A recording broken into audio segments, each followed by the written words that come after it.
The rain had been falling over Brooklyn for 3 hours straight, the kind of October rain that soaked through jackets and chilled you to the bone. Sarah Collins watched the droplets race down the diner's front window, her reflection ghostly in the glass. The neon sign of Rosie's Diner buzzed intermittently above, casting pink and blue shadows across the wet pavement of the nearly empty street. It was 10:47 p.m. Sarah had been on her feet since 2 that afternoon. 12 hours. A double shift. Again. She was 26 years old. 2 years of NYU medical school behind her. $30,000 of student debt ahead. And between those 2 points, a car accident on I-95 that had taken both her parents 3 years ago. A drunk driver, wrong side of the highway. Her parents dotted instantly. The driver walked away without a scratch. No life insurance, no savings, just funerals to pay for and dreams to abandon. Rosie called from behind the counter. The 72-year-old owner was wiping down the surface with the same faded yellow cloth she had used for the past decade. "Sarah, honey, you heading out? You've been here since 2. That's a double shift, kid." Sarah glanced at the clock above the kitchen pass. Table 7 still had a customer, a tired-looking truck driver nursing his third coffee refill. "Just finishing up the last table, Ms. Rosie." "Go on, I'll handle him. You need rest." But Sarah knew Rosie had been on her feet for 10 hours too. 72 years old, knees that complained with every step. She shouldn't have to stand longer. So Sarah cleaned table 7, and table 8, and table 9, because that was what she did. Rosie watched her for a long moment, then spoke quietly. "You always know what customers need before they ask. How do you do that?" Sarah looked across the room, her eyes moving from face to face. The man in the corner, he's not looking at his menu. He's focused on his phone. He's about to call someone he's afraid of. Needs a few more minutes. The couple at table 5, she just touched his hand for the first time tonight. They don't want to be interrupted. The truck driver at 7, this is his third coffee, not because he wants caffeine, because he doesn't want to go home to an empty house. Rosie's eyebrows lifted. "That's not training, honey. That's a gift." Sarah shrugged. "Or I just pay attention. Most people don't." 20 minutes later, in the back area near the kitchen, Jose was counting his tips. The 58-year-old busboy had been at Rosie's longer than Sarah. His hands were weathered from decades of clearing tables and washing dishes. $23. Slow night. Sarah didn't say anything. She just took $40 from her tip envelope. 67 total for the night. She handed the 40 to Jose. "Here, your son needs his medication." Jose's eyes widened. "Sarah, no, you need this money." "I'm fine, take it." "You always do this. Why?" Sarah smiled, tired but genuine. "Because someone once did it for my parents, and I can't pay them back. But I can pay it forward." Jose nodded, his eyes wet. He left without another word. Sarah looked at the $27 remaining in her envelope. Enough for rent? No, but enough for bus fare this week. And sometimes that was enough. Rosie appeared in the doorway. "Sarah, go home. It's raining. You don't have an umbrella." Sarah looked outside. The rain was coming down in sheets now. "Just 20 feet to my truck. I'll survive." "Stubbornest girl I ever knew." "Learned from the best," Rosie smiled. "Your grandmother would be proud. I'm sure of it." Sarah's smile faded slightly. "I hope so." She grabbed her worn canvas jacket from the hook near the kitchen. "Let me just take out the trash first. If we leave it overnight, the rats will come." "Sarah, that can wait until morning." But Sarah was already lifting the 2 heavy trash bags by the back door. Because that was what she did. She took care of things. She took care of people. Even when she was exhausted. Even when it cost her. And tonight, that choice would change everything. The back door opened with a metallic groan. Rain rushed in immediately, cold and insistent. Sarah hefted the trash bags and moved quickly toward the dumpsters at the far end of the narrow alley between Rosie's Diner and the abandoned textile factory next door. Brooklyn at night had a particular quality, a mix of distant sirens, the hum of traffic from the expressway, and the constant rhythm of a city that never quite slept. Sarah had lived here her whole life, 26 years. She knew which streets to avoid after dark, which shortcuts were safe, how to keep her head down and her keys between her fingers when walking alone. She tossed the first bag into the dumpster. The metallic clang echoed off the brick walls. As she lifted the second bag, a sound made her freeze. Crying, not just any crying, the desperate, hiccuping wail of an infant, high-pitched and urgent. Sarah's heart seized. She dropped the trash bag. Its contents spilled, forgotten, at her feet. The sound came from behind the larger dumpster, deeper in the shadows where the alley dead-ended. "Hello?" Her voice came out uncertain, swallowed by the rain. "Is someone there?" The crying intensified. Now clearly two different voices, two babies. Sarah's feet moved before her mind fully processed what she was doing. She rounded the dumpster, her eyes struggling to adjust to the darkness. The narrow beam of the security light from the diner's back door barely reached this far. Then she saw them. Two infant car seats sat on the wet asphalt, sheltered partially by a fire escape above. The babies inside. They couldn't have been more than 8 or 9 months old. They were crying, their small faces red and scrunched with distress. But it was the man beside them that made Sarah's breath catch in her throat.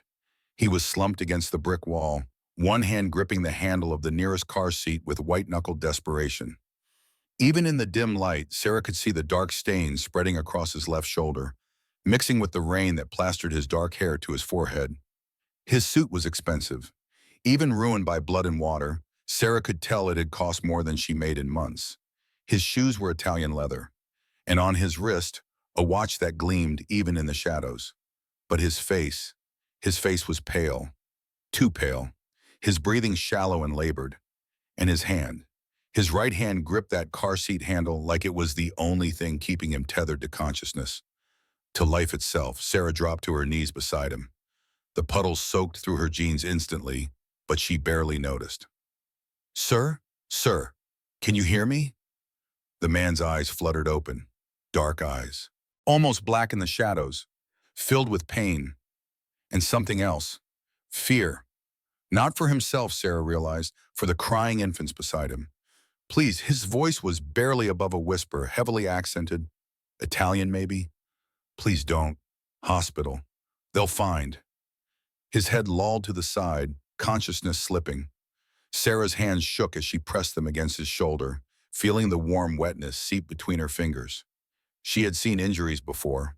2 years of medical school before she dropped out had taught her enough to know this was serious. The wound on his shoulder was still bleeding, though not as heavily as it must have been initially. But his skin was cold, too cold, and his breathing was shallow. "I need to call 911, Sarah said, more to herself than to him. She fumbled for her phone with bloodied fingers. His hands shot out with surprising strength, gripping her wrist.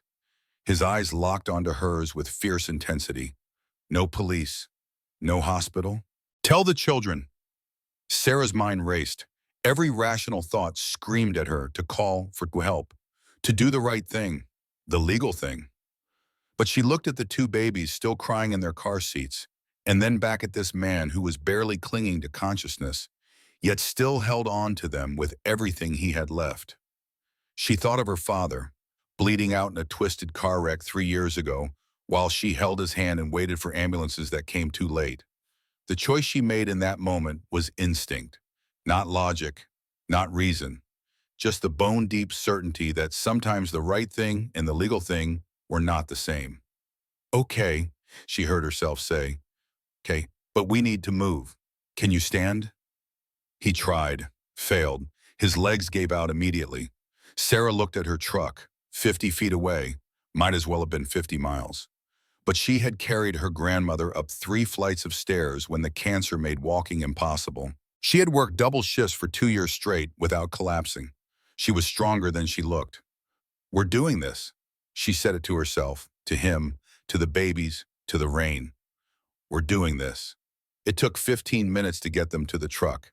First the car seats. Sarah ran through the rain twice, her shoes splashing through puddles, her jacket soaked through. She fumbled with the seatbelts in her truck's back seat, reading the instruction stickers by the dome light, following the diagrams with shaking hands. Click, pull, tighten. Both babies secured. Then the man. He was heavy, 180 pounds at least. Sarah weighed 125. She hooked her arms under his shoulders, pulled. He didn't budge. She tried again, used her legs, found leverage against the wall. He moved, inches at first, then feet. 5 minutes became 10. Sarah's muscles screamed. Her back felt like it might snap. Rain poured down her face, mixing with sweat and the man's blood. But she didn't stop. She got him to the truck, half dragged, half carried. Got him into the passenger seat. His head fell back against the headrest. His breathing was labored but steady. Sarah slammed the door and raced around to the driver's side. The engine coughed twice before turning over. Sarah's hands were white-knuckled on the steering wheel as she pulled away from the diner, her eyes darting between the road and the man beside her. His name tag, she could see it now in the dim glow of the dashboard, read simply, D. Romano. The drive to her apartment in Queens usually took 30 minutes. Sarah made it in 18, running 2 red lights and pushing her old truck to speeds that made the frame rattle. She kept talking the whole way, partly to keep him conscious, partly to keep herself from panicking. I'm Sarah, by the way. Sarah Collins. I live alone. Well, I guess not anymore, at least for tonight. My apartment's small, but it's clean. I have some medical supplies. I used to be in med school. Did I mention that? 2 years at NYU before I dropped out. My parents died, car accident, and I couldn't. Anyway, I remember enough, I think. God, I hope I remember enough. The man made a sound that might have been acknowledgement. In the back seat, one of the twins started crying again, a tired, frightened sound that made Sarah's chest ache. Almost there, she promised them all. Almost there. Her apartment building was a tired 4-story walk-up in Astoria, the kind of place where everyone minded their own business and the landlord only fixed things when they became fire hazards. Sarah parked as close to the entrance as possible and sat for a moment, her hand still gripping the wheel, reality crashing over her. She had just brought a wounded stranger and 2 babies to her home. She hadn't called the police. She had no idea what had happened to him, who he was running from, or why he was so desperate to avoid hospitals. The man's hand touched her arm, making her jump. His eyes were open, clearer now, despite the pain etched in every line of his face. Thank you, he said simply. Those 2 words, spoken with such genuine gratitude, steadied something in Sarah. She nodded. Let's get you inside. Getting him up 3 flights of stairs was a nightmare. The man could barely stand, let alone climb. Sarah half carried, half dragged him, pausing every few steps to let him breathe. Mrs. Martinez from apartment 2B opened her door at the commotion, took one look at them, closed it again without a word. Sarah had never been more grateful for her neighbor's indifference. By the time they reached her apartment door, Sarah was shaking with exhaustion. She fumbled with her keys, finally got the door open, and guided the man straight to her small couch. He collapsed onto it with a sound that was part relief, part pain. Sarah ran back down for the babies, taking the stairs 2 at a time despite her burning legs. The twins were miraculously quiet now, their eyes drooping with exhaustion. Sarah grabbed both car seats and made the climb again, her heart pounding so hard she thought it might burst. Inside her apartment, she set the babies down carefully and locked the door, sliding the deadbolt and chain into place. For a moment, she just stood there, breathing hard, looking at the scene before her. Her small living room with its secondhand furniture and collection of paperback books now contained a severely injured man bleeding on her couch and 2 infant twins in car seats on her floor. The absurdity of it hit her all at once. She had to suppress a hysterical laugh.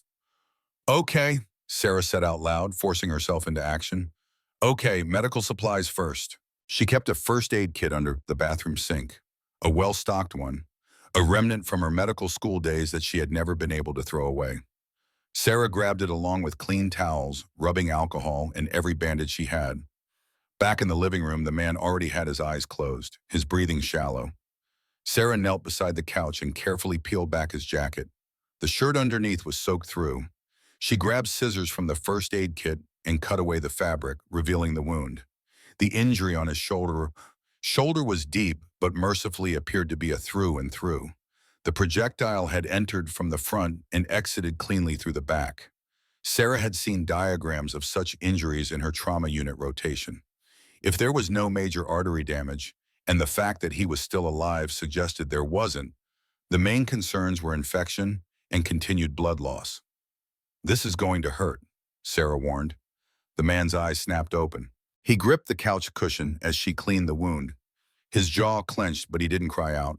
She worked as efficiently as she could, cleaning both entry and exit wounds, applying antibiotic ointment, wrapping his shoulder in layers of clean gauze.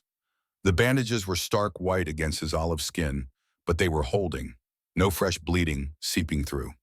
Sarah sat back on her heels, examining her handiwork. "I'm not a doctor," she said quietly.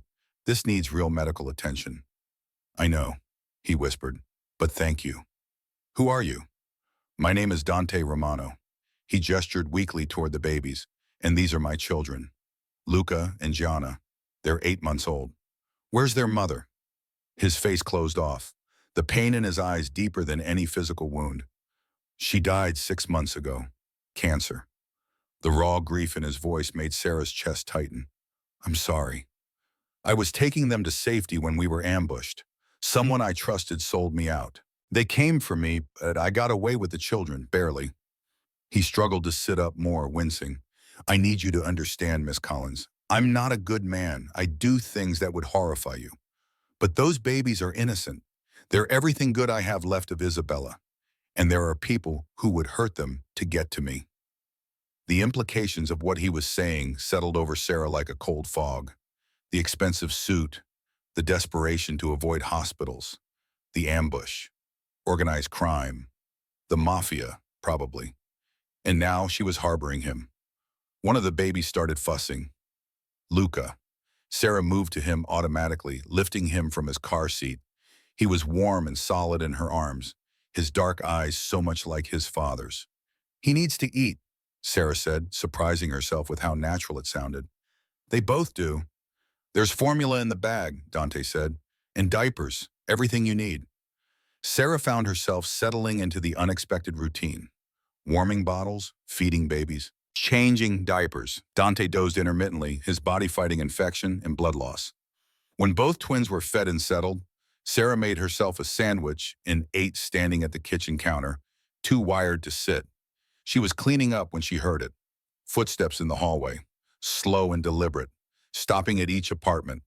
Dante was suddenly alert, his entire body tense. "Turn off the lights," he whispered. Sarah moved quickly, flipping switches. The apartment plunged into darkness, only the glow from the street lamps outside providing any illumination. The footsteps stopped outside her door. Sarah's heart hammered so hard she thought it might burst through her chest. She stood in the middle of the apartment, equidistant from Dante and the twins, unsure what to do. 3 sharp raps against the door. Dante shook his head minutely. "Don't answer." Another knock. Then a voice, casual. "Building maintenance checking the radiators." It was 9 p.m. on a Saturday. No building maintenance worked these hours, especially not in her neglected apartment building. Sarah held her breath. The twins, miraculously, stayed quiet. The doorknob rattled. Someone was testing it, seeing if it was locked. Sarah thanked every guardian angel she had that she had engaged both the deadbolt and chain. More footsteps. A second voice. Lower. "Wrong apartment." "You sure?" "I'm sure. Let's go." The footsteps retreated. Sarah waited, counting to 100 before she dared to move. She crept to the window, careful to stay hidden behind the curtain, and looked down at the street below. 2 men emerged from the building. Both wore dark clothes. Both moved with the confident stride of people who weren't afraid of anything. They climbed into a black SUV parked across the street and drove away. Sarah turned to find Dante attempting to sit up, his face white with pain and effort. "They were looking for me," he said. "How did they find this building?" "They didn't. They're canvassing the neighborhood, checking buildings near where I disappeared. They'll work their way outward from that alley until they find something." Dante managed to get himself more upright, breathing hard from the effort. "We can't stay here. You can barely move. How are you planning to leave?" "I don't have a choice. If they come back and knock again, if they get more suspicious, they won't just knock next time." Sarah's mouth went dry. "So what do we do?" "We wait until morning, when there's light, safer to move. I'll make calls, get us somewhere secure." He looked at her directly. "But Sarah, you need to understand something. They saw you in that alley when you ran to your truck with the twins. They don't know your name yet. but they know your face and they'll be looking for you too. The words hit Sarah like a physical blow. I didn't think about that. I just wanted to help. I know. But now you're in this. They think you're with me, and if they find you, they'll either use you to get to me or kill you to send a message. Sarah sank into the chair across from the couch, her legs suddenly unable to hold her on. What have I done? You saved my children. That's what you've done, and I won't forget it. Dante reached into his jacket pocket with his good hand, pulled out a wallet thick with cash.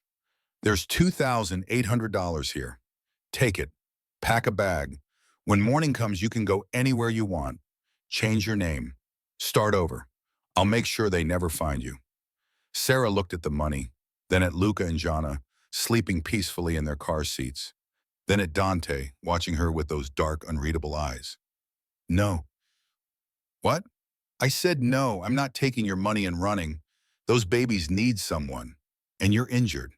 You can barely stand. You need help. Sarah, you don't understand what you're saying. These people, they're not just criminals. They're my family, my organization. Someone close to me did this, which means I don't know who to trust, which means you being near me is a death sentence. Then I guess we'll both have to be very careful. Dante stared at her like she had lost her mind. Maybe she had. Why would you do this? Sarah thought about that, about her grandmother working 3 jobs, about her parents dying because someone made a selfish choice to drive drunk, about all the times in her life when no one had been there to help. Because those babies didn't choose this. They didn't choose to have a father in your line of work. They didn't choose to lose their mother. They didn't choose any of this, but they're here and they need someone to choose them. She met Dante's eyes. So I'm choosing them, which means I'm choosing you too, at least until we figure this out. Dante was quiet for a long moment. Then he did something Sarah didn't expect. He smiled. Not a big smile, just a small upturn of his lips, but genuine. Isabella would have liked you. Your wife? Yes, she had the same stubbornness, the same refusal to be sensible when her heart told her something different. He leaned back against the couch, suddenly looking more tired than Sarah had ever seen anyone look. All right, we'll do this your way. But tomorrow morning we leave. I have a place in Connecticut, a safe house. No one knows about it except 2 people I still trust. We'll go there. Stay low until I can figure out who betrayed me. Okay. And Sarah? Yes? I meant what I said. You saved my children. In my world, that creates a debt. And I always pay my debts. When this is over, when it's real, you'll have everything you need, the money for your student loans, a new apartment, a real job, not waiting tables at Rosie's. Sarah wanted to say she didn't need his money, that she hadn't done this for a reward. But $30,000 of debt, 3 bows, an apartment she could barely afford. She stayed silent. Dante seemed to understand. Sleep, he said. I'll keep watch. You're injured. I've been in worse shape. Sarah didn't believe that, but she was too exhausted to argue. She lay down on the floor, using her jacket as a pillow. The carpet was thin and the floor was hard, but within minutes, exhaustion pulled her under. Her last thought before sleep claimed her was a memory from medical school. Something one of her professors had said during their ethics course. The Hippocratic Oath says first do no harm, but sometimes doing no harm means taking a risk, making a choice that might be wrong because the alternative is definitely worse. She hadn't understood it then. She understood it now. Sarah woke to the sound of crying. Not the desperate wails from the night before, but the insistent, hungry cries of babies who knew it was morning and wanted breakfast. Pale November sunlight filtered through her apartment's thin curtains, and for one blissful moment, she forgot everything that had happened. Then her neck protested the awkward angle she had slept in against the wall, and reality came flooding back. She pushed herself up, every muscle in her body screaming. The clock on the wall read 7:23 a.m. She had slept maybe 3 hours, and it felt like 3 minutes. Luca was the louder of the two, his face scrunched and red. Gianna whimpered beside him, building up to a full cry. Sarah stumbled over to them, her body moving on autopilot. Okay, I hear you, she murmured, lifting Luca first. He was warm and solid in her arms, his crying tapering off slightly at the contact. I know, buddy. I know you're hungry. She glanced toward the couch. Dante Romano lay exactly as she had left him, his chest rising and falling with steady breaths. The fever seemed to have broken. His face had more color than it had in the early morning hours, though he was still pale beneath his olive complexion. Sarah managed to warm bottles with one hand while holding Luca against her shoulder with the other. The apartment was cold. She had forgotten to adjust the thermostat before everything happened.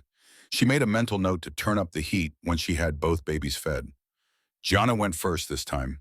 Sarah settled on the floor with her back against the couch, cradling the baby girl while Luca waited in his car seat, his cries more insistent. "Your turn's coming. I promise, Pshien," Sarah told him. She was halfway through feeding Luca when Dante stirred. His movement was subtle at first, a shift of his head, a flexing of his fingers. Then his eyes opened, unfocused and confused. Sarah watched him blink several times, his gaze traveling across the unfamiliar ceiling, the strange walls, before finally landing on her. Their eyes met, and Sarah saw the exact moment full consciousness returned to him. His entire body tensed, and his hand moved, searching for something. The jacket, the weapon. "It's on the table, Pierre," Sarah said quietly, not wanting to startle him further. "Your gun. I found it when I was checking your pockets for ID." Dante relaxed marginally, though his eyes remained wary. "Where am I?" "My apartment. Queens. You've been here about 8 hours. How do you feel?" "Like I got shot." The dry delivery of the line made Sarah's lips twitch despite everything. "The babies?" "They're fine, fed, changed, and clearly very fond of complaining when they're hungry."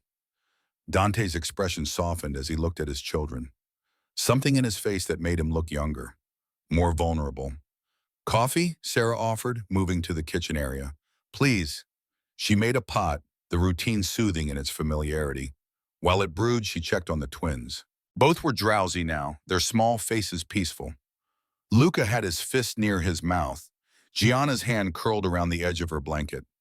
"They'll wake up hungry in about 3 hours, Dante said. "Like clockwork." "You've been doing this alone for 6 months?" "I have help, had help, people I thought I could trust." The bitterness in his voice was sharp enough to cut.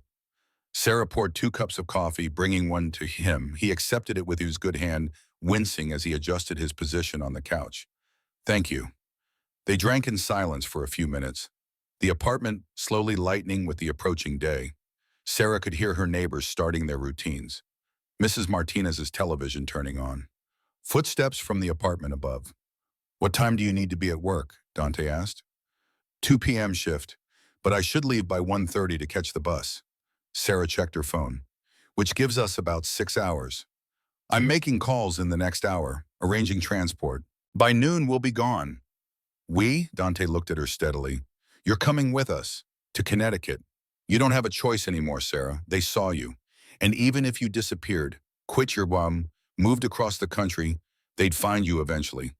The only way you stay safe is if you stay with me, at least until this is resolved." Sarah wanted to argue, wanted to say she could handle herself, that she had a life here, limited as it was. But she looked at Luca and Gianna. Thought about the men in the hallway last night, the cold efficiency in their voices. "'Kay," she said finally. "'Kay, I'll come, but I need to call Rosie, tell her something.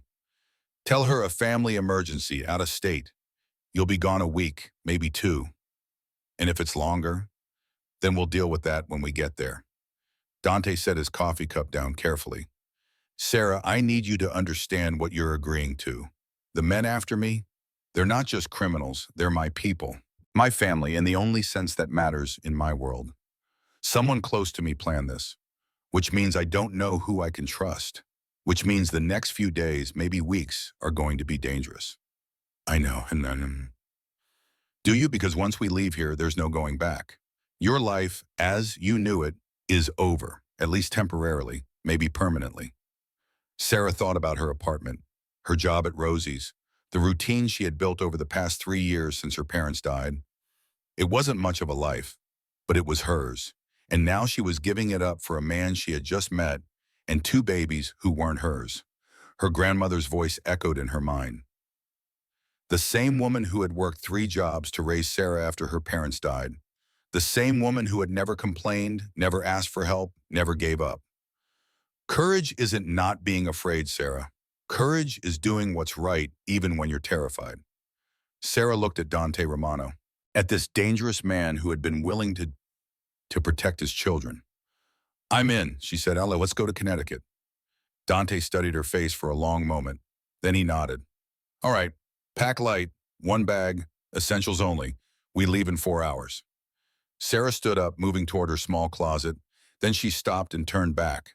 "Dante?" "Yes?" "Those men last night, they'll check this building again, won't they?" "Eventually, yes." "How much time do we have?" He was quiet for a moment, calculating. "If we're lucky, a day, maybe two before they connect you to this address. If we're not lucky, they could be back anytime." Sarah felt ice slide down her spine. "Then I guess we'd better not waste time." She grabbed a duffel bag from her closet and started packing. And with each item she folded and placed inside, she felt her old life slipping further away. By the time the sun fully rose over Queens, Sarah Collins would be gone. And the woman who left in that truck with Dante Romano and his two children would be someone different. Someone who had chosen courage over safety. Someone who had chosen two innocent babies over her own security. Someone who, for better or worse, had just stepped into a world she couldn't possibly understand. But as Sarah looked at Luca and Jana, sleeping peacefully in the morning light, she knew one thing with absolute certainty. She would protect them, no matter what it cost, no matter where it led, no matter who came looking. They were hers now, and she was theirs. And that was all that mattered. The drive to Connecticut took 2 hours and 40 minutes. Sarah drove while Dante made phone calls in the passenger seat, speaking in rapid Italian to people whose names she didn't catch. The twins slept in the back, exhausted from the chaos of the previous night. They left Queens at 11:47 a.m. By the time they crossed into Connecticut, it was nearly 2:30 in the afternoon. The safe house was nothing like Sarah expected. It sat on 3 acres of wooded land, far enough from the main road to provide privacy, but close enough to the small town center that it didn't look isolated. A colonial-style home with white siding and black shutters, 4 bedrooms, a wraparound porch, the kind of place that looked like it belonged to a successful lawyer or a retired executive, not a mafia safe house. A man was waiting on the porch as they pulled up. Late 30s, muscular build, with a scar running down his left cheek and eyes that missed nothing. He moved down the steps as Dante opened the passenger door, his face tight with concern. "Boss." The word was simple, but the emotion behind it was not. "Vincent." Dante gripped the man's shoulder with his good hand. "Thank you for setting this up." Vincent's eyes moved to Sarah, assessing her in the way someone evaluated a potential threat. "This is Sarah Collins," Dante said. "She saved my life, and more importantly, she saved Luca and Gianna. She stays with us." Vincent's expression didn't change, but Sarah saw something shift in his eyes. Acceptance, maybe, or at least a willingness to reserve judgment. "Ma'am," he nodded to her, "let me help with the babies." Together they got everyone inside. The house was already prepared. Supplies in the kitchen, beds made, a crib set up in one of the upstairs bedrooms. "I'll be in the guest house if you need anything," Vincent said once everything was unloaded. "Motion sensors are active around the perimeter. Cameras covering all approaches. You're secure here." After he left, the house felt suddenly quiet. Too quiet. Sarah stood in the large living room holding Jana and tried to process what had just happened. 24 hours ago, she had been a waitress in Brooklyn. Now she was in a Connecticut safe house with a mafia boss and his 2 children. Her life had become unrecognizable. "Let me show you your room," Dante said. He led her upstairs, moving slowly, his shoulder clearly bothering him despite his attempts to hide it. The room he showed her was at the end of the hall, spacious, a queen bed with a thick comforter, an attached bathroom, windows that looked out over the woods. "The twins' room is next door," Dante pointed. "Mine is across the hall. If you need anything during the night, just knock." Sarah set down her duffel bag. "This place," she gestured around them. "How long have you had it?" 3 years. Bought it after Isabella got sick. Somewhere she could rest, somewhere peaceful." His voice went soft on his wife's name, the grief still raw even 6 months later. "Did she like it here?" "She never got to see it. By the time I finished buying and furnishing it, she was too sick to travel. She died in a hospital room in Chicago. Fluorescent lights and beeping machines. Not here, where it was quiet and green and safe. Sarah didn't know what to say to that, so she said nothing. Just stood there, present, listening. Sometimes that was enough. Dante cleared his throat. Get some rest. Vincent will bring dinner around 6. Tomorrow we start figuring out who did this. He turned to leave, then paused at the door. Sarah? Yes? Thank you for everything. I know I keep saying it, but I mean it. You didn't have to do any of this. I know. But you did anyway. I did. He studied her for a moment longer, then left. Sarah sat on the bed. The mattress was soft, expensive. Nothing like the thin one in her apartment. She lay back, intending to rest for just a moment. She was asleep in seconds. She woke to the smell of cooking. Sarah sat up disoriented. The room was darker.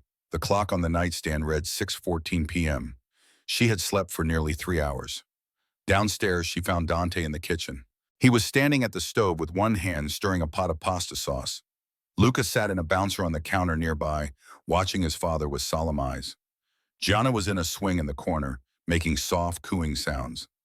You cook? Sarah asked from the doorway. Dante glanced over his shoulder. Isabella taught me. She said if I was going to be a father, I needed to know how to feed my children something besides takeout. He gestured to the pot. Marinara, from scratch. Nothing fancy, but it works. Sarah moved closer, watching him work. Despite his injured shoulder, his movements were practiced, confident. Can I help? Salad, everything's in the fridge. They worked in comfortable silence. Sarah chopping vegetables, Dante stirring sauce, the twins providing occasional commentary through coos and babbles. It felt almost normal, almost like a family preparing dinner together. Except for the guns she had seen in the hall closet, the security cameras, the man named Vincent watching from the guest house. When dinner was ready, they ate at the kitchen table. Simple pasta with marinara, garlic bread, a green salad. This is good, Sarah said after her first bite. Really good. Don't sound so surprised. I just didn't expect a mafia boss to be a good cook. The words were out before Sarah could stop them. She froze, fork halfway to her mouth. Dante looked at her. Then unexpectedly he laughed. A real laugh, rich and genuine. Mafia boss, is that what you think I am? Aren't you? The technical term is capo. But yes, close enough, though I prefer to think of myself as a businessman. A businessman who gets shot. Every profession has its occupational hazards. Sarah shook her head, but found herself smiling despite everything. They finished dinner. Sarah cleaned up while Dante put the twins down for the night. By the time he came back downstairs, she had washed all the dishes and was making coffee. You don't have to do that, he said. I don't mind. Gives me something to focus on. She poured 2 cups, handed him one. They moved to the living room, sat on opposite ends of the couch. The house was quiet except for the occasional creak of settling wood and the hum of the refrigerator. Tell me about Isabella, Sarah said softly. Dante was quiet for so long, she thought he wouldn't answer. Then he began to speak. I met her in a bookstore, Hyde Park, Chicago. I was there because one of my guys said a shipment was coming in through the back. Turned out to be bad intel, but I went anyway. She was working the register, reading between customers, Pablo Neruda, poetry. I asked her about it. She told me Neruda understood longing better than any poet who ever lived. I came back the next day, and the next. For 2 weeks, I bought books I didn't need just to talk to her. Finally, she said, you know, you can just ask me to dinner instead of buying my entire stock of Latin American poetry. So I did. Dante's voice was soft, remembering. She knew what I was from the beginning, what I did, the family I came from. I tried to hide it, but Isabella was too smart. She figured it out within a month. I thought she'd run. Most women did when they found out. But she said, I'm not dating the organization. I'm dating you, and you, Dante Romano, are worth the risk. We were married 8 months later. He paused, sipping his coffee. She got pregnant 2 years after that. We'd been trying. Doctors said it might not happen.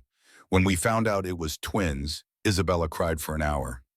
Happy tears, everything was perfect. Until it wasn't. Sarah waited, not pushing. Stage 4 lung cancer. Diagnosis came when the twins were 2 months old. Isabella never smoked a day in her life, but her mother had. Secondhand smoke for 18 years. That's what the doctors said. 6 months from diagnosis to death.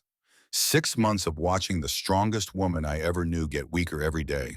She made me promise 2 things before she died. 1, get out, leave the life. Raise the twins somewhere safe. 2, don't let grief turn me into something she wouldn't recognize. Dante set his coffee cup down. I've been trying to honor the first promise. The organization doesn't want to let me go. Too much knowledge, too much history. But I've been transitioning out, slowly, carefully. The second promise is harder. He looked at Sarah. Someone close to me shot me, someone I trusted. And when I find out who, I'm going to kill them. Not because I want to, but because that's the only language my world understands. Isabella would hate that, would say I'm choosing revenge over healing. But she's not here, and her children are in danger, and I can't let that stand. The room felt heavy with his words. Sarah spoke carefully. What if there's another way? What if you could find who did this without becoming the thing Isabella was afraid you'd become? There is no other way. How do you know if you haven't tried? Dante studied her. You're asking me to show mercy to someone who tried to kill my children. I'm asking you to remember what Isabella wanted, the man she married, the father she wanted for Luca and Gianna. That man died when she did. I don't think so.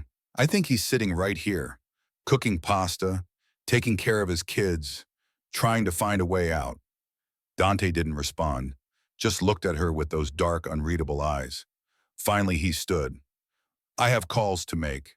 Thank you for dinner, for the conversation. He left the room and Sarah was alone. The next morning brought Vincent to the house early. He arrived at 7 a.m. with fresh coffee and a folder full of papers. Sarah was already awake, feeding Gianna in the kitchen. She had been up since 5:30 when Luca started crying. Dante had stumbled out of his room to help, but Sarah had waved him off. Sleep, I've got them. Now Vincent spread papers across the kitchen table while Dante pored over them, his face grim. These are the people who knew your route that night, Vincent said. Everyone who had access to the information.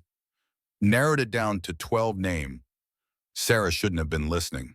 This was mafia business. Not her concern, but she found herself paying attention anyway. Marcus has been with me 15 years, Dante said, pointing to a name. Not him. Everyone's on the list, boss. You said yourself you don't know who to trust. Not Marcus. Vincent nodded but didn't cross off the name. They went through the list methodically, Vincent providing details on each person, Dante assessing, calculating, remembering. By the time they finished breakfast, they had narrowed it down to 5 names. We start with Carlo Moretti, Dante said. Your uncle? Vincent's eyebrows rose. He's been trying to push me out for years, said I was too soft, too modern. Maybe he decided to force the issue.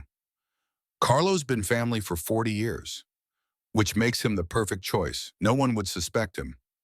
Sarah listened to all this while washing bottles at the sink. Uncle, 40 years, family. Dante was preparing to investigate his own uncle for trying to kill him. What kind of world was this? The next 3 days established a routine. Mornings, Sarah took care of the twins, feeding, changing, playing. She found she was getting good at it, understanding their different cries, knowing what Luca needed versus what Gianna wanted. Afternoons, Dante made calls, talked to people in code she didn't understand, pieced together what had happened that night in Brooklyn.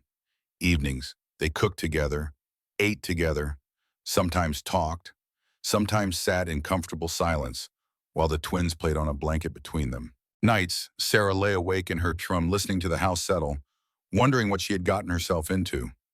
On the 4th day, Dante asked for her help. I need you to look at something. He spread photographs across the kitchen table. Surveillance photos, men getting into cars, meeting in restaurants, passing envelopes. Vincent's been watching these 5 for the past 72 hours. I need a fresh set of eyes. You said you're good at reading people, at noticing what others miss. Sarah studied the photos, Most of them meant nothing to her, just men in suits doing things she didn't understand. But one set caught her attention. This man, she pointed, in the blue jacket, he's meeting two different people here. But look at his body language. In the first photo, he's relaxed, leaning back, smiling. In the second photo, same day, different meeting, he's tense, leaning forward, not smiling, hands clenched. Dante leaned closer. What does that mean? The first meeting is routine, expected. The second meeting makes him nervous, either because he's afraid of the person he's meeting or because he's doing something he shouldn't. Dante pulled out his phone and made a call. Vincent, the guy in the blue jacket, Thomas Russo, I need everything on who he met yesterday. Everything. He hung up and looked at Sarah. Good catch. Maybe, or maybe I'm seeing patterns that aren't there. We'll find out soon enough. That evening, Vincent came back with more information. Thomas Russo had met with someone new, someone not in their organization. Vincent had photos but no ID yet. Run facial recognition, Dante ordered. I want to know who this is by tomorrow morning. After Vincent left, Dante and Sarah fed the twins together. Luca was teething, fussy, and uncomfortable. Sarah walked him around the living room, bouncing gently, humming a song her grandmother used to sing. Dante watched from the couch, Jana asleep in his arms. You're good with them. They're easy to love. Not many people would see it that way. Two babies, not yours, in a situation like this. Sarah looked down at Luca. His crying had stopped. He was looking up at her with those serious dark eyes. I didn't have a choice about my parents dying. Didn't have a choice about dropping out of medical school. Didn't have a choice about a lot of things in my life. But this, helping them, this I chose, and I'd choose it again. Something shifted in Dante's expression. Sarah couldn't name it, but it made her chest feel tight. The moment broke when Luca started crying again. Sarah smiled. Or maybe I'd think about it a little longer if I'd known about the teething. Dante laughed. That real laugh she had heard only once before. It was becoming her favorite sound. On the fifth day, Vincent identified the man Thomas Russo had been meeting. His name was Dominic Russo, Thomas's cousin, and a known associate of Dante's uncle, Carlo Moretti. That's our connection, Dante said, staring at the photo. Thomas was feeding information to Dominic. Dominic was feeding it to Carlo. Carlo planned the ambush. Vincent nodded. What do you want me to do? Bring Thomas in, quietly. I want to talk to him. Sarah was upstairs when it happened. She heard the commotion.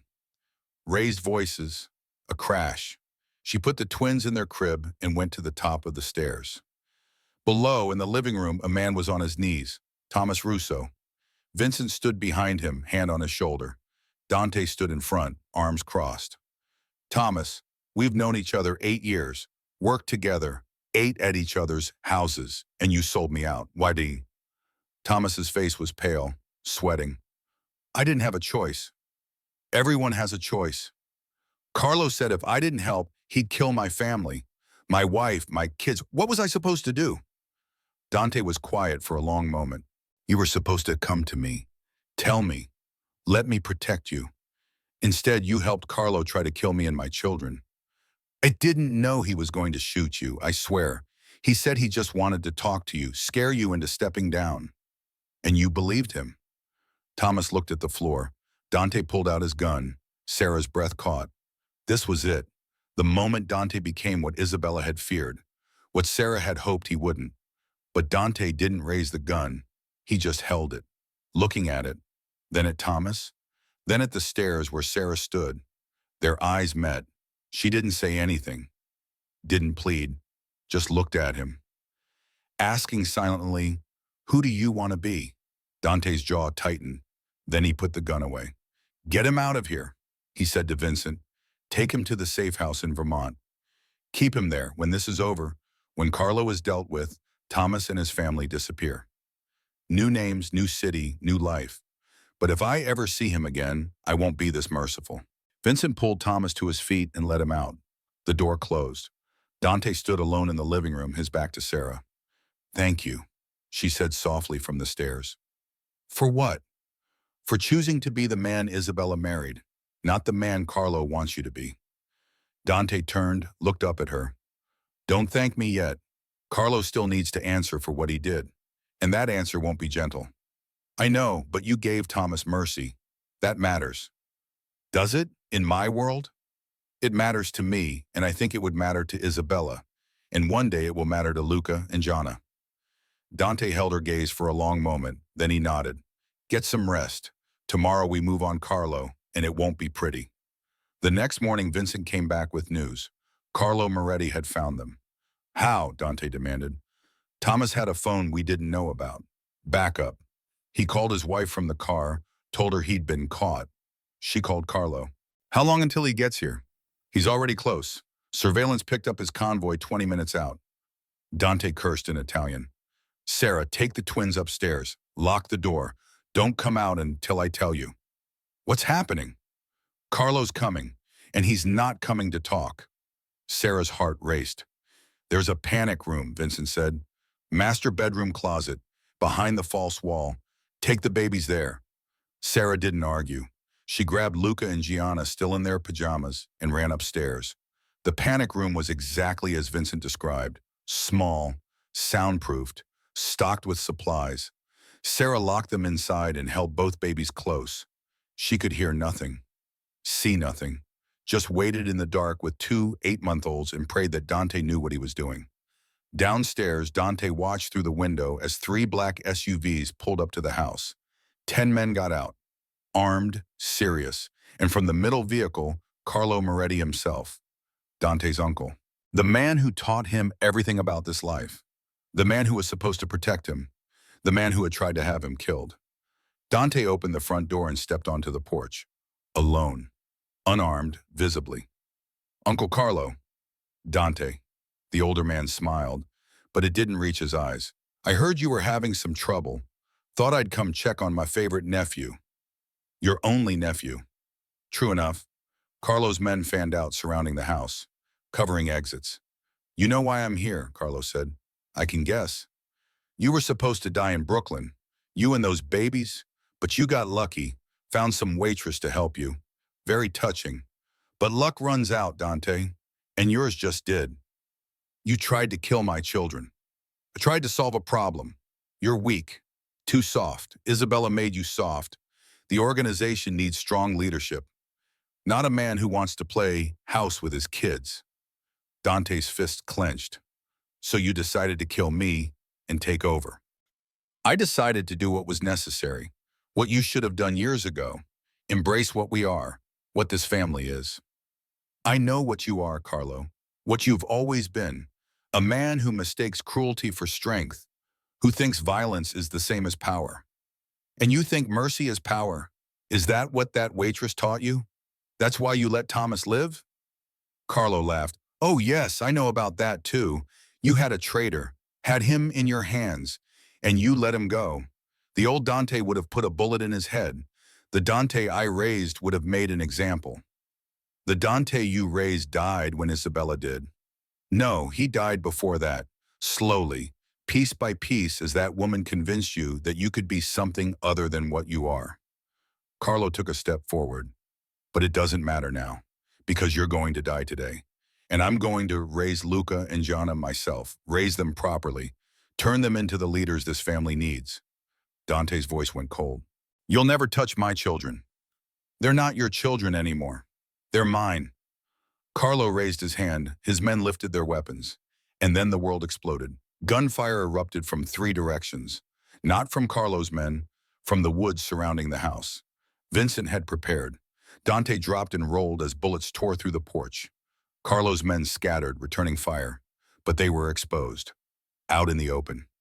Vincent's team had the advantage of cover and surprise. The fight was brutal, but fast. Within 2 minutes, half of Carlo's men were down. The others had taken cover behind their vehicles. Dante had made it back inside the house. He grabbed the rifle Vincent had left by the door and moved to a window. This was his house, his land, his family inside, and he would defend them. In the panic room, Sarah heard the gunfire even through the soundproofing. Muffled, distant, but unmistakable. Luca started crying. Then Gianna joined. Sarah held them close, one in each arm, and sang to them. The same song her grandmother had sung to her when she was little, when she was scared. Hush, little baby, don't say a word. Mama's gonna buy you a mockingbird. Her voice shook. The babies didn't stop crying, but she kept singing, because it was all she could do. Outside, the battle raged. Vincent coordinated from the guest house, picking off Carlo's men with precision shots. His team, positioned in the woods, had the high ground and better angles. Dante moved through the house, covering windows, returning fire when he had clear shots. Carlo had made it back to his SUV. He was shouting orders, trying to rally his men, but it was too late. He had underestimated Vincent's preparation, underestimated Dante's willingness to fight back. Within 10 minutes, it was over. Carlo's remaining men threw down their weapons, surrendered. Carlo himself tried to run, made it 20 feet before Vincent put a bullet through his leg. He went down hard. Dante walked out of the house, rifle still in hand. He crossed the lawn to where Carlo lay bleeding. You lose, uncle. Carlo spat blood. This isn't over. The family will come for you. You think killing me solves anything? I'm not going to kill you. Surprise flickered across Carlo's face. What? You're going to prison, federal prison. Vincent's been collecting evidence for months. Every dirty deal, every murder, every crime you've committed. You're going to spend the rest of your life in a cell, watching the organization move on without you, watching me dismantle everything you built.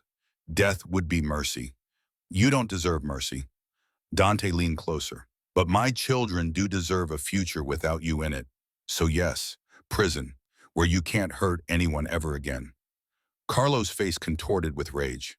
He tried to stand, couldn't. Vincent appeared with zip ties and secured Carlo's hands.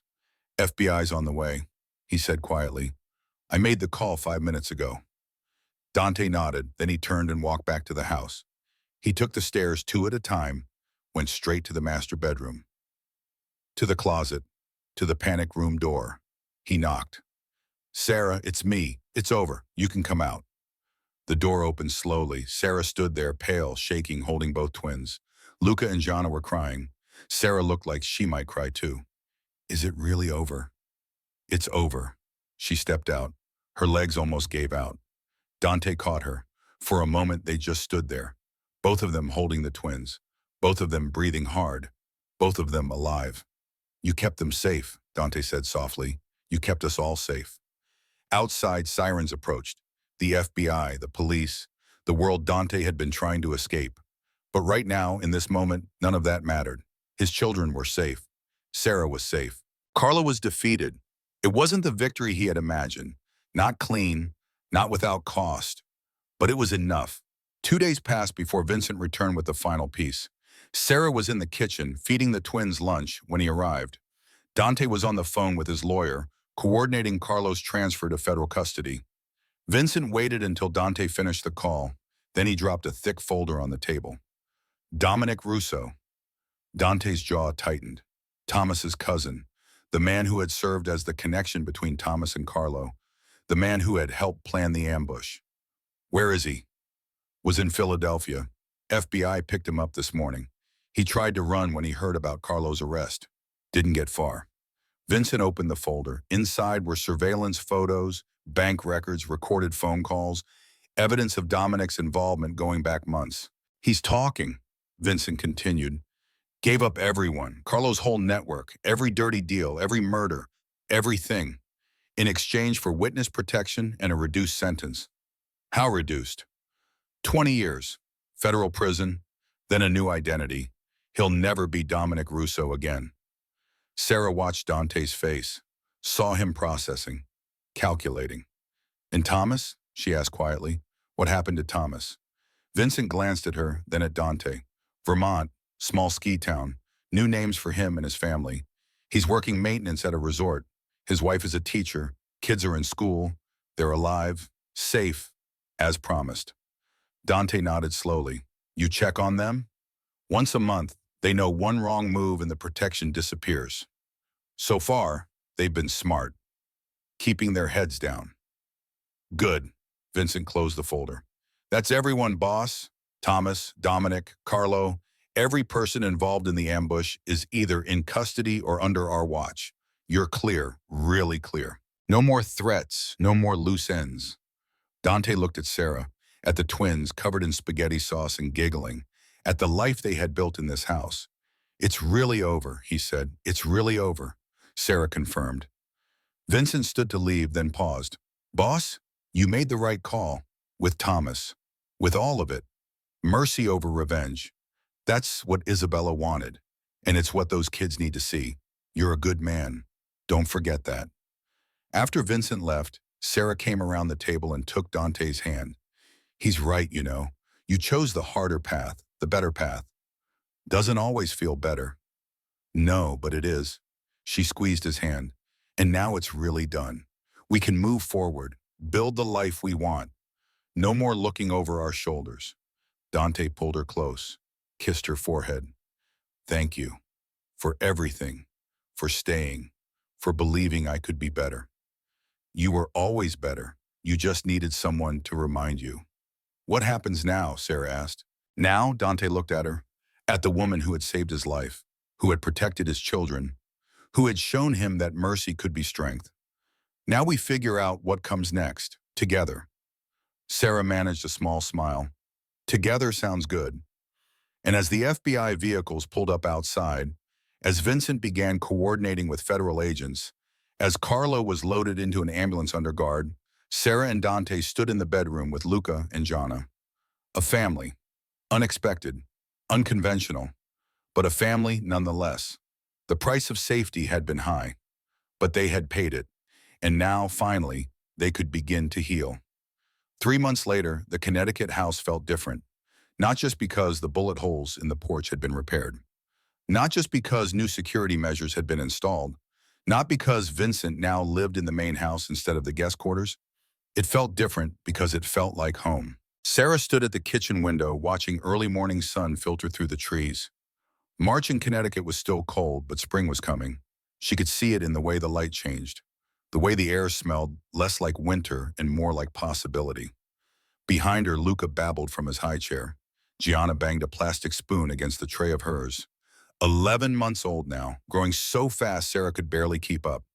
She turned back to them, smiling. Okay, breakfast is coming. Patience is not your strong suit, is it? She was spooning oatmeal into bowls when Dante came downstairs. His shoulder had healed well. He moved without the stiffness that had marked those first weeks. He was wearing jeans and a sweater. No suit, no tie.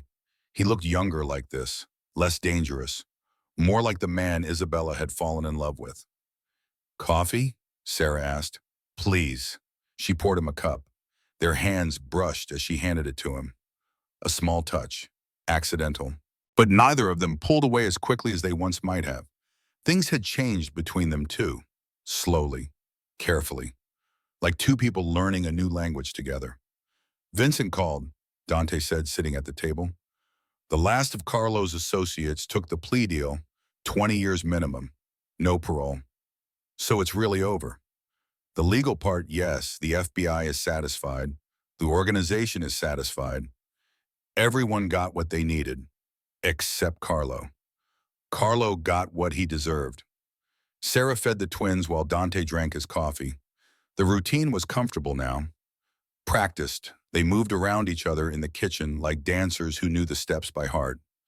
After breakfast, Sarah cleaned up while Dante took the twins outside. Through the window, she watched him push them on the swings he had installed last month. Luca shrieked with delight. Gianna's face was pure joy. This was the man Isabella had seen.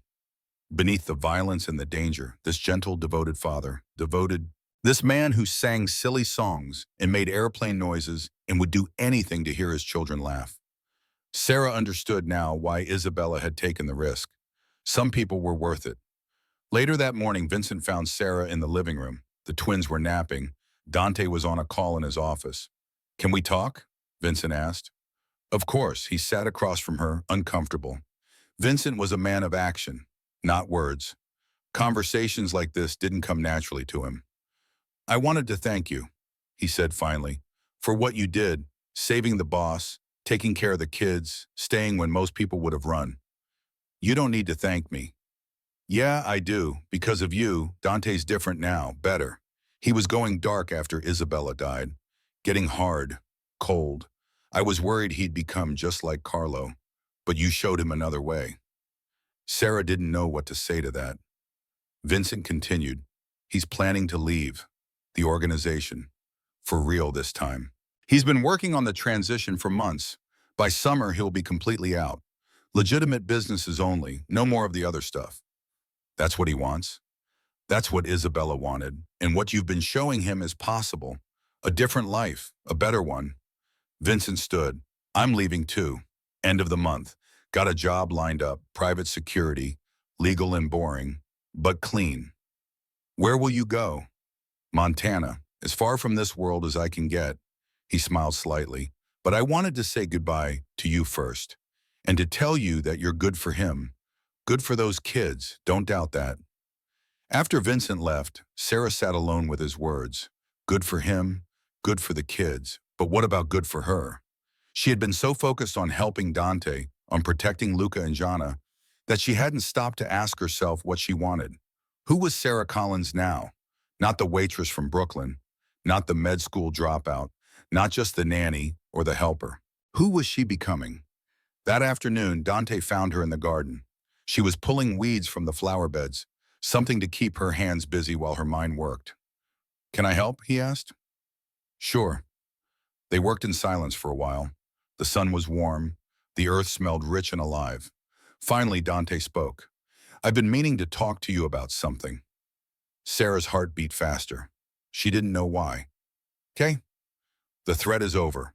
Carlo's in prison. His allies are scattered or behind bars. You're safe now, which means you can leave. Go back to your life. I'll give you everything I promised.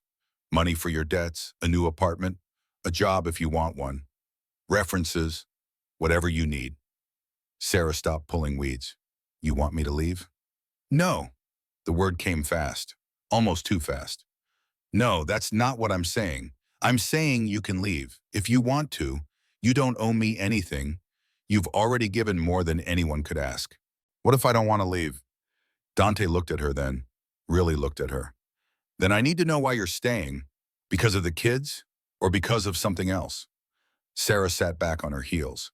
This was the conversation they'd been avoiding for 3 months, dancing around, pretending wasn't happening. Both, she said honestly. I love Luca and Gianna. They feel like mine now, but that's not the only reason. Sarah, you asked. I'm telling you, I'm staying because I want to be here. With them. With you. The words hung in the air between them. Dante was quiet for a long time. I'm not good at this, he said finally. Isabella was my whole world. I don't know how to do this again. Don't know if I should. I'm not asking you to replace her.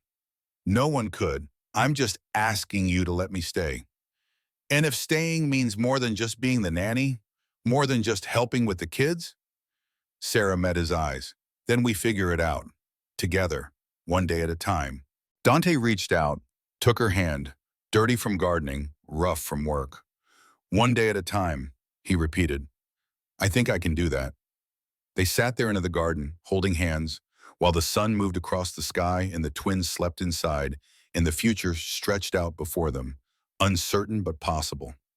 2 weeks later, Sarah made a decision. She called NYU Medical School. The admissions counselor was surprised to hear from her. 3 years was a long time. Most students who dropped out never came back. But Sarah explained her situation, the special circumstances, the desire to finish what she started. They agreed to let her re-enroll. Part-time, online courses with occasional in-person requirements. She could complete her degree in 3 years instead of 2, but she could do it while staying in Connecticut, while staying with the twins, while staying with Dante. When she told him, he smiled. That real smile that transformed his whole face. Isabella would be proud of you. You think so? I know so. She always said you could tell the measure of a person by what they did after they fell, whether they stayed down or got back up. You're getting back up, Sarah. That takes courage. I learned from watching you. He pulled her close then. Not quite a hug, not quite something more. Just closeness, comfort, connection. We're good together, he said softly. You and me, the kids, the strange little family we've built. Yeah, Sarah agreed. We really are. Spring turned to summer. The twins learned to walk. First Luca, bold and fearless, then Gianna, more cautious but determined. Sarah and Dante spent hours following them around the house, keeping them from disasters, celebrating every wobbly step. Dante officially left the organization in June. There was a meeting, formal handoffs of territory and responsibilities. Vincent had been right. The transition was complete. He was free, not just legally, emotionally. The weight he had carried for so long, the burden of his father's expectations and Carlo's manipulation, finally lifted. He started a consulting firm, legitimate security services for businesses. He was good at it, better than he expected. Turned out decades of understanding how criminals thought made him excellent at preventing crime. Sarah started her online courses in July. Anatomy and physiology, pharmacology, medical ethics. She studied while the twins napped, late at night after they went to bed, early in the morning before they woke up. It was hard, exhausting. Sometimes she wondered if she was crazy for trying to do this while helping raise two toddlers. But Dante supported her, took the twins when she needed to study, hired a part-time nanny named Carmen to help with childcare 3 mornings a week, made sure Sarah had time for herself, for school, for dreams that had been deferred but not forgotten. And slowly, steadily, Sarah felt herself becoming whole again. Not the broken girl who had lost her parents, not the desperate woman working 3 jobs. Someone new, someone stronger, someone who had learned that courage wasn't the absence of fear. It was choosing to move forward despite it. One evening in August, after the twins were asleep, Dante found Sarah on the back porch. She was watching fireflies dance across the lawn, a glass of wine in her hand. Mind if I join you? Please, boy. He sat beside her, close enough that their shoulders touched. They sat in comfortable silence for a while, the kind of silence that only exists between people who truly know each other. I've been thinking, Dante said, about the future, about what happens next. Okay. The twins need stability, a real home, not just a safe house, a place where they can grow up, put down roots. This place isn't enough?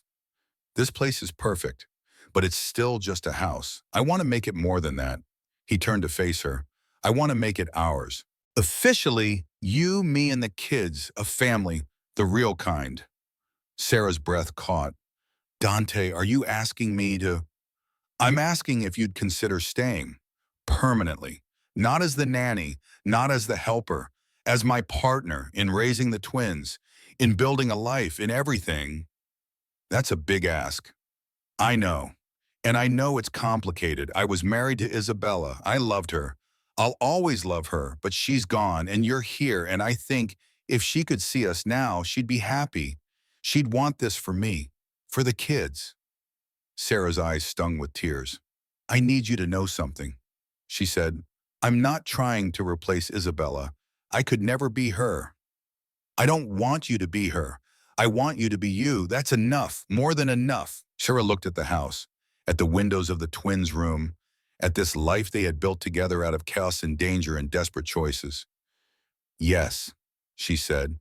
Yes, I'll stay, permanently, as your partner, as part of this family. Dante smiled. Then he did something he had never done before. He kissed her, soft, gentle. A beginning, not an ending. When they pulled apart, both of them were smiling. One day at a time, Sarah said. One day at a time. Dante agreed. Fall came to Connecticut with brilliant colors. Sarah continued her studies. Dante's business grew. The twins started daycare 2 mornings a week to socialize with other children. Life was normal, beautifully, wonderfully normal.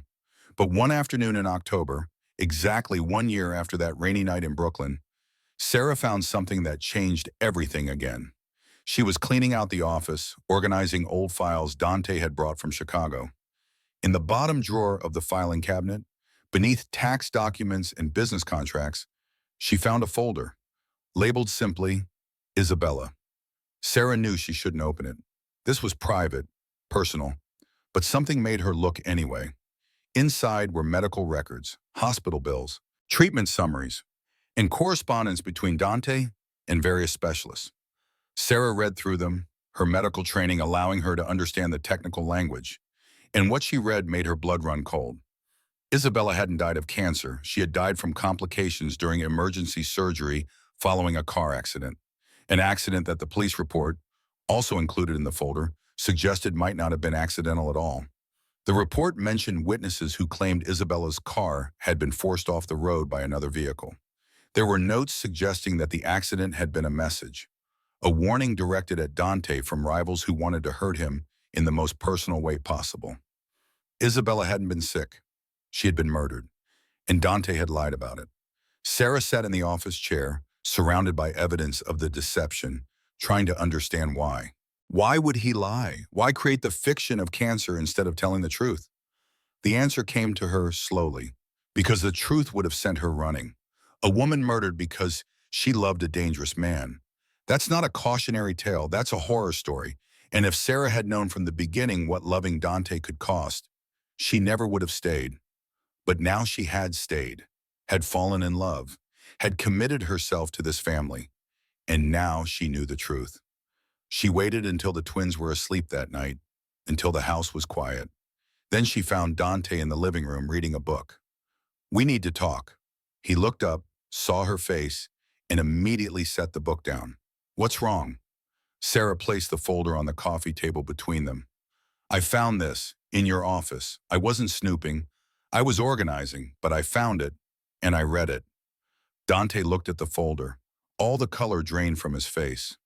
"Sarah, you lied to me about how Isabella died, about the cancer, about everything." "Yes." No denial, no excuses, just acknowledgement. "Why?" Dante was quiet for a long moment. "Because if I told you the truth, you would have left, and I needed you to stay. The twins needed you to stay. So you decided for me, decided what I could handle, what I deserved to know."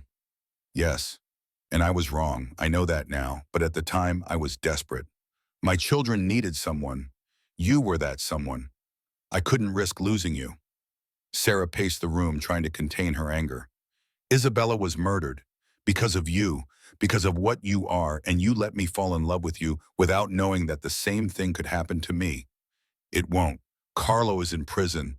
The organization is behind me. Everything is different now." "You don't know that. You can't promise that."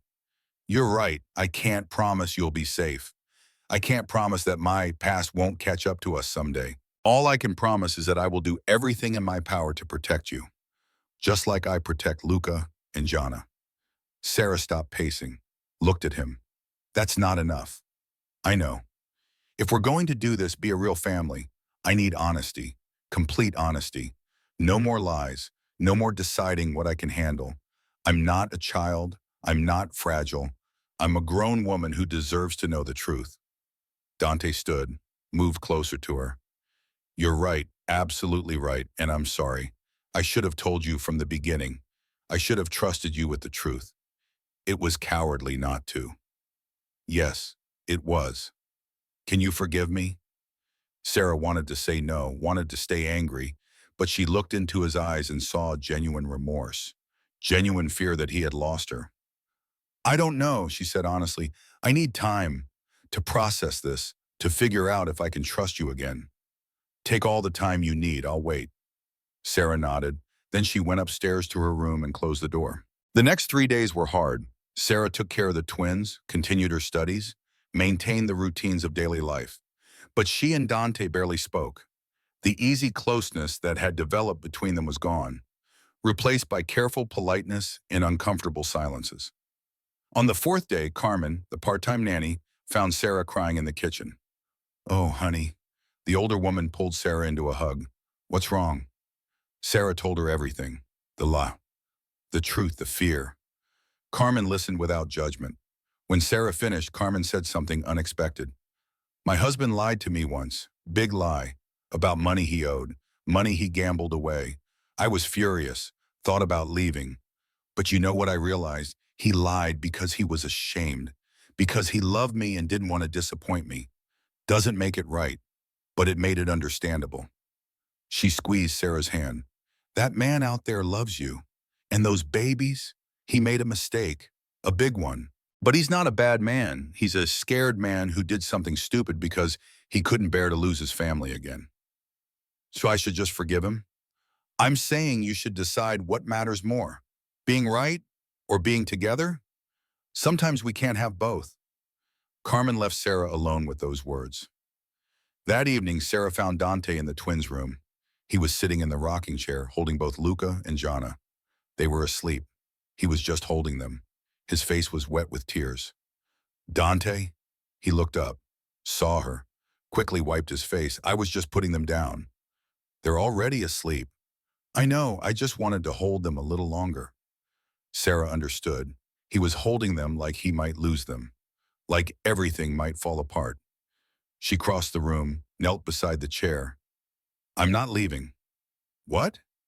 I'm still angry, still hurt, but I'm not leaving, because Carmen was right. You made a mistake, but you're not a bad man, and I love you, all of you. Even the parts that make stupid decisions because you're scared. Dante's breath shuddered. I'm so sorry, Sarah.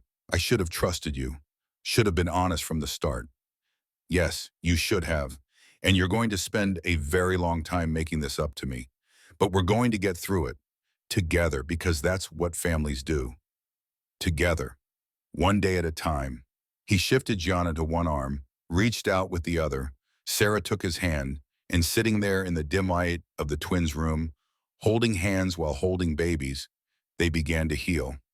6 months later, in early spring, Dante and Sarah got married.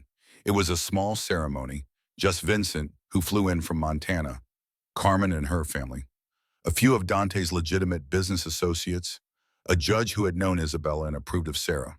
The twins were flower girl and ring bearer. They mostly just toddled around and made everyone laugh. Sarah wore a simple white dress. Dante wore a suit.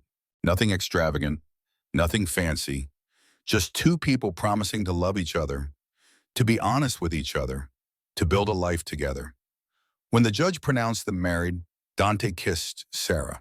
The crowd cheered. Luca and Gianna clapped, not understanding but happy because everyone else was happy. At the reception afterward, Vincent gave a toast. I've known Dante Romano for 15 years, seen him at his best and his worst. And I can say without hesitation that he's never been better than he is right now. Sarah, you saved his life, but more than that, you gave him a reason to live it, to be the man Isabella always believed he could be, to be the father those kids deserve. Thank you for that. Thank you for loving him. Everyone raised their glasses. Sarah looked around the room at this strange, wonderful family she had found. Not the family she was born into, not the family she planned, but the family she chose. And that chose her. 5 years passed. The twins started kindergarten, bright, curious, full of energy. They had Sarah's kindness and Dante's determination. They were going to be remarkable. Sarah finished medical school, top of her class. She got accepted to a residency program in pediatrics at a hospital 40 minutes away. It was hard work, long hours, but she loved it, loved helping children, loved using the skills she had fought so hard to develop. Dante's business thrived. He became one of the most sought-after security consultants on the East Coast. Legitimate, respected, completely removed from his old life. They bought a house by the ocean, in a small town in Maine, far from Brooklyn, far from Chicago, far from everything that had been. On a Sunday morning in June, Sarah sat on the beach watching Dante play with Luca and Gianna. They were building sandcastles, laughing, covered in fun and joy. Vincent was visiting. He sat beside Sarah, his own life settled now. Married to a woman he met in Montana. Happy. You ever think about that night, he asked? The night in the alley? Every day. Any regrets? Sarah watched Dante lift Gianna onto his shoulders, watched Luca run to her, demanding she come see what he had built. Not a single one. Good, Vincent smiled. Because that night, when you decided to help instead of walk away, you saved more than Dante's life. You saved his soul, gave him something to live for beyond revenge and violence. You gave him a future. He gave me one too. We gave each other futures. Sarah stood, brushing sand from her jeans. Come on, let's go see this sandcastle before the tide takes it. They walked down the beach together, toward the family waiting, toward the life they had built. And as the sun climbed higher and the waves rolled in and the laughter of children filled the air, Sarah Collins Romano knew with absolute certainty that every choice she had made, every risk she had taken, every moment of fear and doubt and courage had led her exactly where she was meant to be. Home. Epilogue. 10 years after that rainy night in Brooklyn, Sarah stood in her office at the hospital. Dr. Sarah Collins Romano, attending physician, pediatrics. On her desk was a photo, Dante, Luca, and Gianna, taken last summer at the beach house. All three of them smiling at the camera. A family. Her family. The intercom buzzed. Dr. Romano, your 3 o'clock is here. Car accident victim, 8 years old, parents didn't make it. She's asking for you specifically. Sarah's heart clenched. She remembered being that child, losing parents, facing a world suddenly empty of the people who mattered most. I'll be right there. She stood, straightened her white coat. The one that said doctor, the title she had earned, the dream she had reclaimed. And as she walked toward the examination room, toward another child who needed someone to care, someone to fight for them, someone to choose them, Sarah understood something profound. That night in the alley, she thought she was saving Dante and his children, but really they had saved her, given her purpose, given her family, given her a life worth living. Some love stories begin in darkness. Theirs had, but they had fought their way to the light, together, and that made all the difference. The end.